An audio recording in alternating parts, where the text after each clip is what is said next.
ça sera dégagé. La loi sur l'amnistie.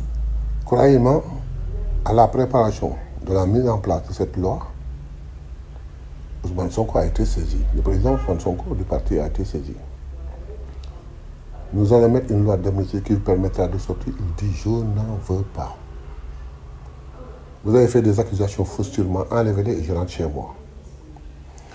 Le gars a persisté parce qu'il en avait besoin pour lui et pour ses partisans. Le gars, vous parlez de qui là? Macky Sall. Okay. Il en avait besoin et pour lui et pour ses partisans. Il l'a emmené à l'Assemblée nationale.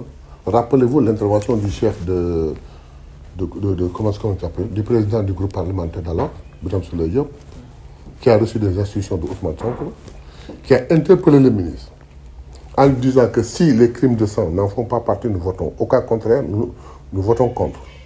Le ministre n'a pas répondu à cette question. Ils ont voté contre, mais eux, ils avaient une majorité mécanique qui a fait passer cette loi. Cette loi, nous la dégagerons.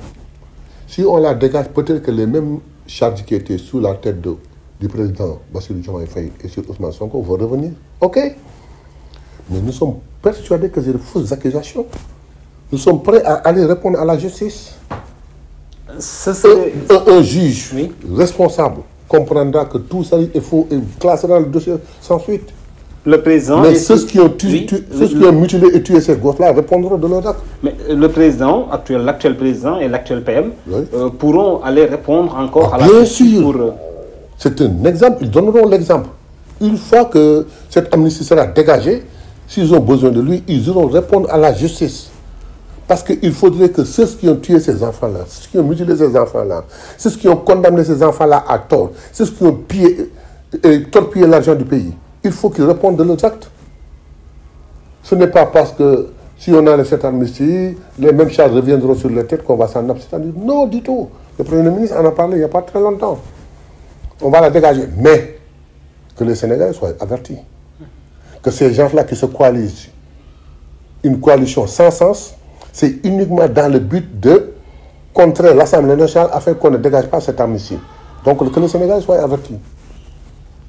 Alors, ça dit que si je vous comprends bien, et cette loi d'amnistie, après le législatif, elle va être dégagée. Je vous le dis. Si bien sûr vous obtenez la majorité à l'Assemblée nationale. On obtiendra la majorité. Le problème était jusqu'à quel niveau. Et je crains fort qu'on ait les résultats du temps du parti unique. C'est-à-dire plus de 80%. Un score soviétique. Soviétique, comme vous dites. Et nous aurons la majorité, Inch'Allah. Ça dit que si vous dites ça aussi, comparé aujourd'hui au ressenti de certains Sénégalais qui pensent que vous êtes très lent, le régime est très lent dans l'action pour apporter un peu des solutions par rapport à ce que ce peuple a vu, est-ce qu'il n'y a pas une contradiction? Analysons cette lenteur. Oui. Il nous fallait avant... Mais elle existe quand même. Non, attendez, c'est vous qui le dites. Oui. Moi, je ne le sens pas. Allez-y. Nous y allons à pas sûr. Peut-être lent pour vous, mais à pas sûr. Il fallait faire l'état des lieux. Ça a pris du temps parce que ce que nous avons trouvé est incompréhensible, inadmissible. Nous avons pris le temps de le faire, l'état des lieux. Ensuite, en le faisant, nous avons saisi l'Assemblée nationale pour quelques projets de loi. Mais cette Assemblée nationale, tout le monde sait ce qu'ils ont fait. Ils n'ont pas voulu collaborer avec nous. Nous avons plus de 85 projets de loi qui attendent, mais qu'on ne pouvait pas soumettre à cette Assemblée. Mais sans ces projets de loi, il nous sera difficile de tracer une autoroute par laquelle nous allons passer pour régler le problème du Sénégal. Plus de 85 projets de loi, vous dites? Plus de 85 projets de loi. Maintenant, le peuple à qui nous avons soumis un projet, ce peuple qui nous a compris et qui nous a donné 54,4% officiellement, nous demandons à ce peuple de nous donner la possibilité d'avoir une majorité afin de faire passer ces projets de loi vérifiés, contrôlés par les parlementaires du peuple. Oui, ça dit que, monsieur Non, laissez-moi finir, s'il vous plaît. Oui, allez-y, mais quand même... Pour tracer nos projets de loi, pour tracer l'autoroute qui nous permettra d'aller là où le peuple veut. C'est-à-dire nous occuper de ses préoccupations. Mais quand je dis ça, cette majorité, nous n'allons pas utiliser comme les autres majorités mécaniques. des députés qui seront là-bas ne seront ni des députés de Ousmane Sonko, ni des députés de Diomaye, encore mais des députés de Pastef.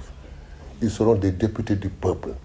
Ces 85 projets de loi qu'ils n'ont pas encore, ils vont les étudier pour voir l'intérêt du peuple.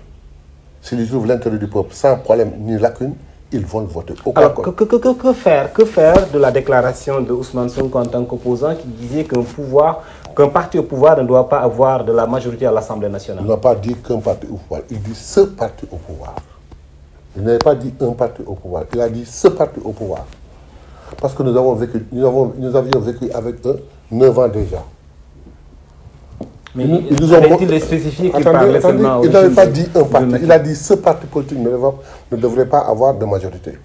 Et pour preuve, quel était le comportement de cette Assemblée nationale?